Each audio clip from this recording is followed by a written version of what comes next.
Yes, hi friends. Welcome to my YouTube channel, School of Advanced Economics. In previous videos, we have discussed about economics, introduction on economics, scarcity. All these parts are clearly explained. I think you have understood all those topics. Today, let us discuss about micro and macro economics.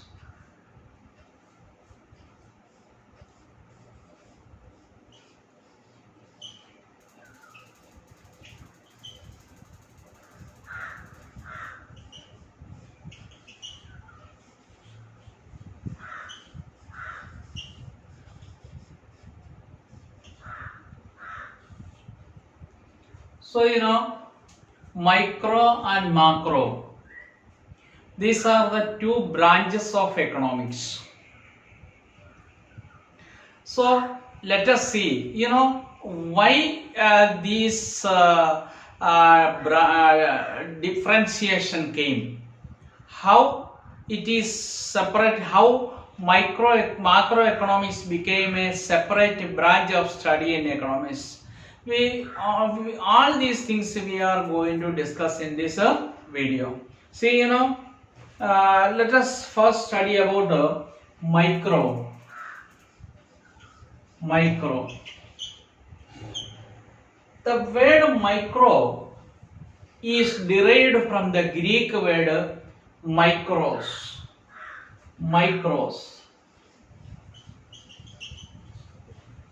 which means the word micro is derived from the Greek word micros, which means small. Microeconomics study about individual. It is a single study. The large part is there. That large parts, single part will study in microeconomics. So what is the meaning? What is the single part of our individual study? What is the meaning of individual study? Let us say individual consumer.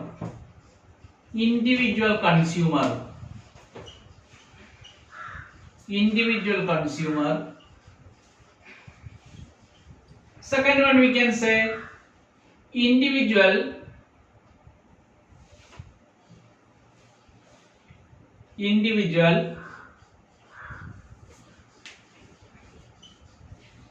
producer. Individual consumer, individual producer. Third one we can say individual industry.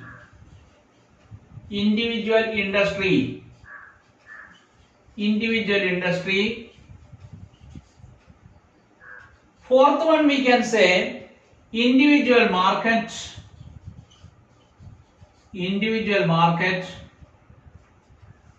Next we can say individual wages.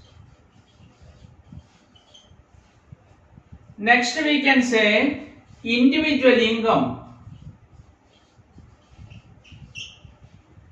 Next we can say individual or individual market or particular price. These are the things we explain in microeconomics.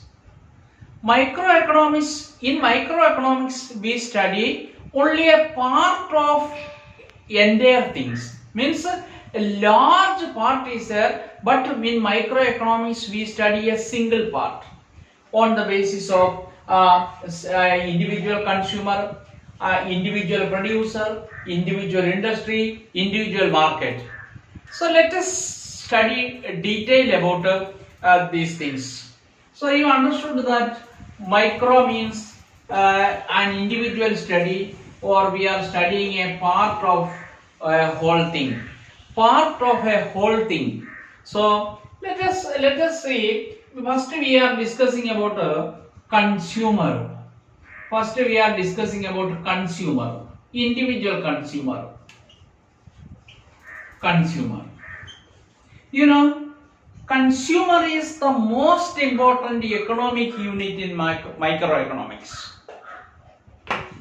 Consumer is the most important economic unit in microeconomics. You know, consumer faces the problem of scarcity. Consumer faces the problem of scarcity. He also faces choice. He also faces choice.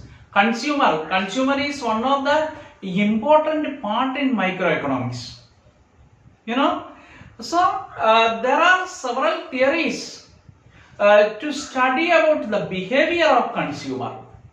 So what is that? What is that? The theory of consumer behavior. Theory of consumer behavior or theory of demand. Theory of demand. So we study about the behavior of consumer in theory of demand. This is just about consumer. So next one is the producer. Next one is producer.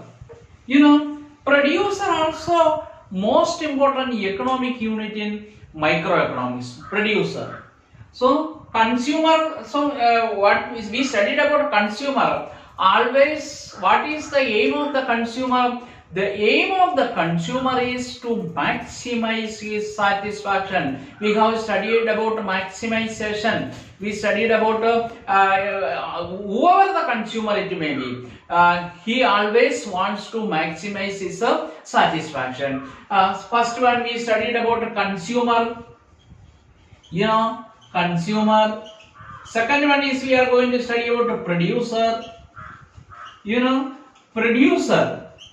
Producer also one of the important, most important economic units in microeconomics. A producer always tries to reduce the cost of production. Reduce the cost of production. Reduce the cost of production. Producer always try to reduce the cost of production. See, he adopt innovative technology. He adopt innovative technology so as he can maximize his profit. So here we study about consumer, producer, and one of the most important part of microeconomics is price. Third one is price. Third one is price. Price play or price mechanism. Price play very important role in microeconomics. It play very important role in microeconomics because price decides demand and supply in the market. So market mechanism depends on price. So this is the reason why microeconomics is also called price theory. Microeconomics is also called price theory. Why microeconomics is also called price theory? Microeconomics is also called price theory because price play very important role in microeconomics. It decides the market mechanism. It decides the supply and demand. So now you have understood about the microeconomics and its components. So let us study what are the important components of microeconomics. So what are the components of microeconomics? First one is the consumer. The consumer. Second one is producer. Third one is price. So these are the things play very important role in microeconomics. So let us revise the about microeconomics. The word micro is derived from the Greek word micros, which means small. Microeconomics deals with the single part of the economy. It studies about a single consumer. It studies about a single individual. It studies about a single market. It studies about a single industry. It studies about a single wages. It studies about a single income. Understood? So these are the things we have. So let us what are the components of let us study again components of microeconomics. First one is theory of consumer behavior. Theory of consumer behavior. Theory of consumer behavior or theory of demand. Theory of demand. So in this theory, it has been clearly explains the behavior of consumer. What is the behavior of the consumer when different situations? So we know that the behavior of consumer at when there is a different price. When when the price increases, consumer will not buy more. When the price decreases, consumer will buy more. So these are the differences are there. So all these things we study in the theory of consumer behavior or theory of demand. Second one is the theory of producer behavior. Theory of producer behavior. Theory of producer behavior or theory of supply. Theory of supply. Theory of supply. Understood? So theory of producer behavior. A producer always tries to maximize his profit. He tries to adopt innovative technology to reduce the cost of production. Understood? So every producer, the aim of every producer is, you should understand, maximization of profit. Maximization of profit. The aim of the producer is to reduce the cost of production and increase the profit. So one more. First one is theory of consumer behavior or theory of demand. Second one is theory of producer behavior or theory of supply. Third one we are going to study price mechanism or we can say theory of price. Theory of price. Theory of price. Theory of price. So what do we study in theory of price? Price play a very important role in determining demands and supply in the market. Price is the key role. Price plays a key role in determining demand and supply in the market. So price play a very important role in microeconomics. So this theory of price is also known as microeconomics is also known as a theory of price. Understood? So these are we studied the components of microeconomics. The components of microeconomics are theory of consumer behavior, theory of producer behavior, theory of price. So I think you might have understood about microeconomics. See, next let us see macroeconomics. Micros just opposite macroeconomics. The word macroeconomics.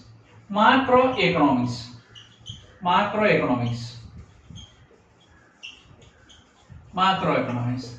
You know, the word macro is derived from the Greek word macros, which means large. The word macro is derived from the Greek word macros, which means large.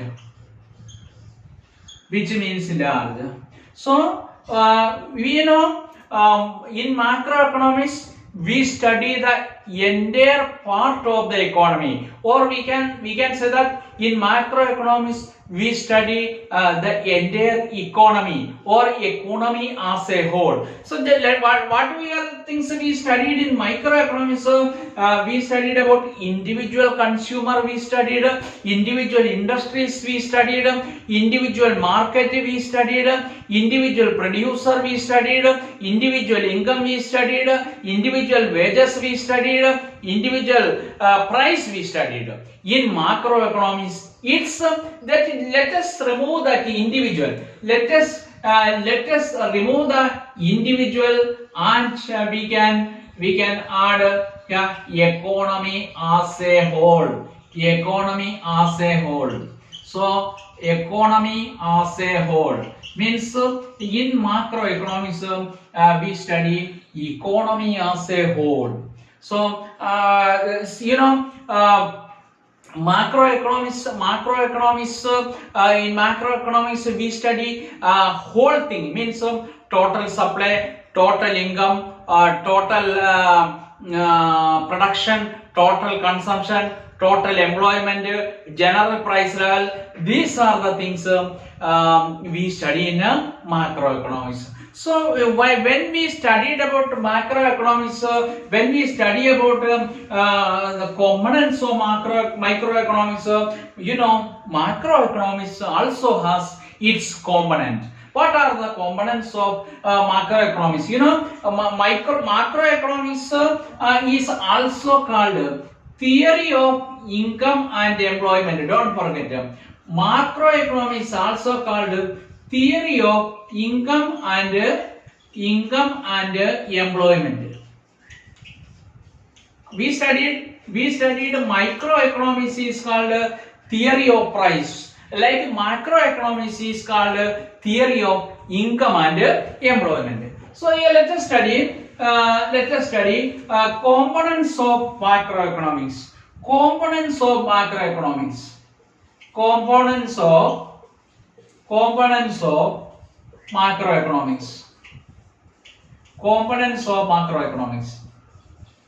What are the components of macroeconomics? You know, in macroeconomics we discuss very important thing in happens in the economy. First one is equilibrium in the economy. Equilibrium in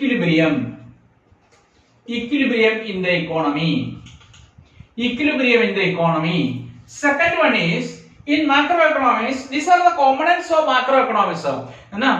Second one is disequilibrium in the economy. Disequilibrium in the economy. Third one is correction of disequilibrium. Correction of disequilibrium correction of disequilibrium.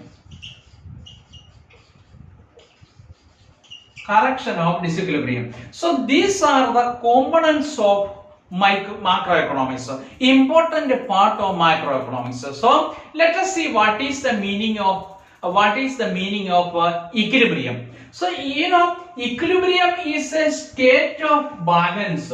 So what is the state of balance? Equilibrium. We say that A is equal to B.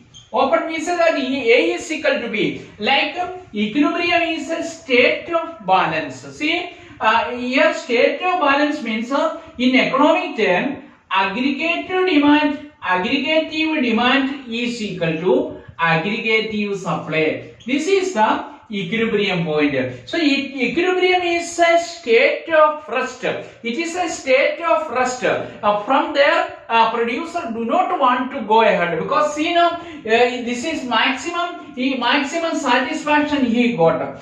Means equilibrium is a situation where aggregative demand is equal to aggregative supply. So we can say that equilibrium is a situation where aggregative demand is equal to aggregative supply. Aggregative demand is equal to aggregative supply. So what is the meaning of aggregative demand? Aggregative demand means total demand for goods and services in an economy during an accounting year. Accounting year means accounting year means 1st April from 1st April to 31st March. So this is called what? This is called accounting year or financial year. So so this is one of the important part. There are in macroeconomics, that is equilibrium. So equilibrium is a situation where aggregative demand is equal to aggregative supply. So second one. So we will discuss about all these things. Second one is disequilibrium.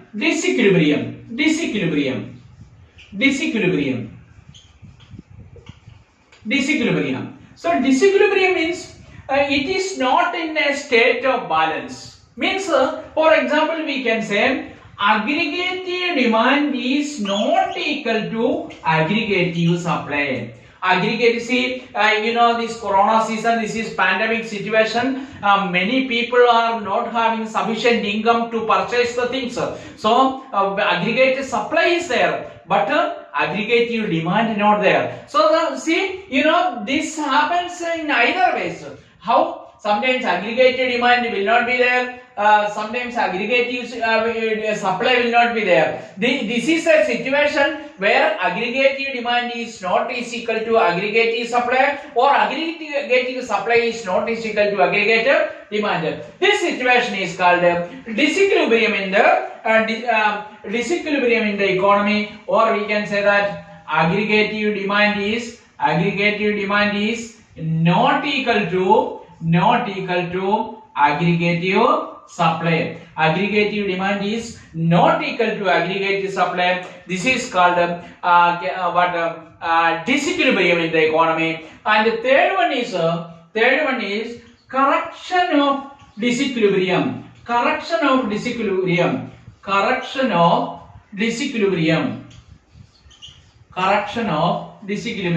So whenever this aggregated demand and aggregative supply is not equal, there are several steps. Economists have developed several theories to correct the disequilibrium in the economy. So let us study about these things. See, first one is equilibrium in the economy. See. So the economists have developed several theories theories in this regard. First one is theory of income and employment. Theory of income and employment. Theory of income and employment. Theory of income and employment. Theory of income and employment. So this theory says how equilibrium is reached in the economy. This work, theory of income and employment theory, explains how equilibrium is reaches in the economy. See, next one is second one is theory of inflationary gap. Theory of inflationary gap and deflationary gap. Theory of inflationary gap and deflationary gap. So what is the meaning of inflationary gap? Why inflation happens? Inflation is a situation. So inflation is a situation where too much money chasing too few hands. Means when we are taking much money into the market, but we are getting too few goods. This is the situation of inflation. So when there is inflationary gap, demand will be more than supply. So demand, when there is a demand, why this demand is increasing? Why this inflationary gap happens? Why why demand increases? There are several reasons for the increase of demand. What are they? First one is increase in employment. Increase in employment. Second one is increase in trade activities. Increase in trade activities. Third one we can say increase in transfer payment. Transfer payment.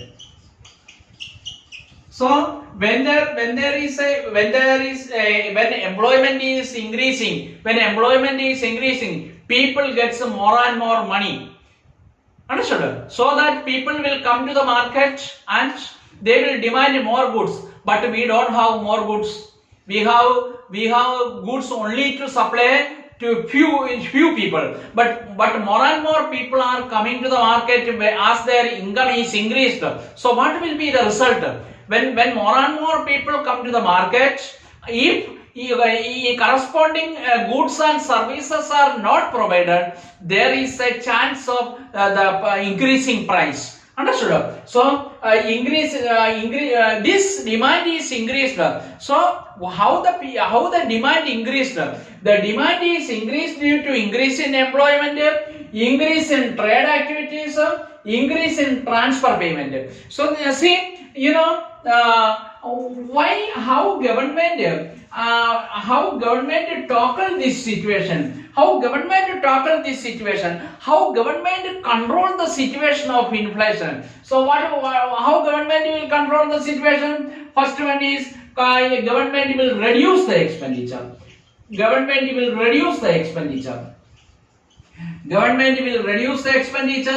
Second one is government will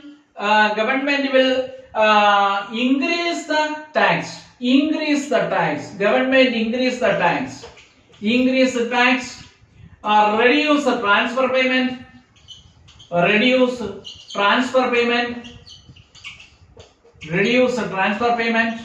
Then bank, what central bank and government will do? What other things they adopt? The central bank adopt their monetary policy. They adopt. So monetary policy, what is meant by monetary policy, we will study. So reduce the expenditure, government increase the tax, government reduce transfer payment. So as a result, income of the people, we can say disposable income of the people will reduce. Disposable income means what is the meaning of disposable income? Disposable income means income in the hands of people for expense. Income is in the hands of people after reducing their tax. So if the disposable income is less in the hands of the people, what will happen? They will not spend that much. So Reserve Bank of India, Central Bank of India also takes many steps for controlling or making the disequilibrium in the economy. When in order to control in order to bring the inflationary gap, government will or Reserve Bank of India, RBI will increase the interest rate. What other things they will do? They will increase the reserve. they will increase the reserve fund. Understood? Increase the reserve means so as much money will not go to in the hands of the people. If interest rate is reduced and much money pull into the economy or go into the hands of the people, there will be a problem. There will be increase in demand.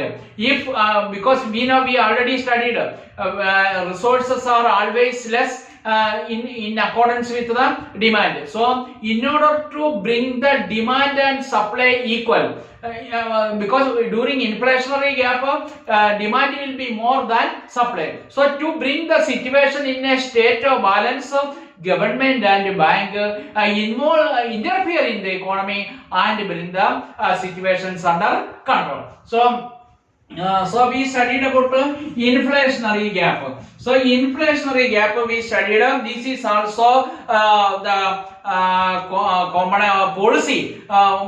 Several theories adopted by economists to correct for the correction of disequilibrium. Second one is we studied deflationary gap. What is the meaning of deflationary gap? Deflationary gap. Deflationary gap occurs. Deflationary gap occurs when demand is less than supply. So when demand is, you know that during this period at present in India production is not going smoothly because demand is very less. So in order to increase the income of the people, because people are not coming into the market and purchasing the things, so in order to increase the income of the people, government will involve in economy, and they what they will do in inflationary gap. What did they do?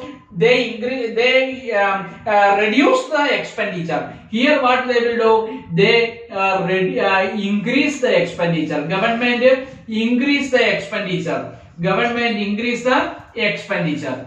So government increase the expenditure. Second one is government reduce the tax. During deflationary gap, government reduce the tax so that more money will go into the hands of the people. Third one is what the government will do? Government will increase transfer payment. So these situations government will do, and at the same time bank also will involve in the involve when there is a deflationary gap. How bank will involve? How RBI will involve? RBI will reduce the reserve. RBI will reduce interest rate. RBI will reduce the interest rate. They will reduce the reserve. They will reduce the reserve. Understood?